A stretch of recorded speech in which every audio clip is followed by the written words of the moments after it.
যুক্তরাষ্ট্রের উটাহ রাজ্যে দাবানল নিয়ন্ত্রণের সময় হেলিকপ্টার বিধ্বস্ত হয়ে পাইলট সহ 2 ক্রু সদস্য নিহত হয়েছেন।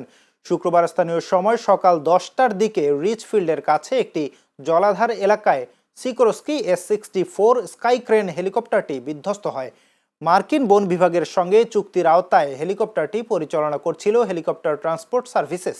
দুর্ঘটনায় আরও 2 ক্রু সদস্য গুরুতর আহত হয়েছেন। দুর্গম ও খাড়া ভূখণ্ডের কারণে উদ্ধার কাজে বিলম্ব হয়। পরে শনিবার নিহতদের মরদেহ উদ্ধার করা হয়।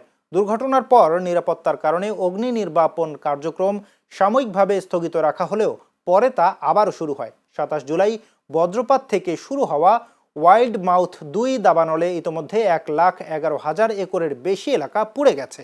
শনিবার পর্যন্ত আগুনের 24% নিয়ন্ত্রণে এসেছে, তবে আগুন এখনও জনবসতির জন্য হুমকি সৃষ্টি করছে। এ কারণে স্থানীয় বাসিন্দাদের সরিয়ে নেওয়া হয়েছে এবং কয়েকটি সড়ক বন্ধ রয়েছে।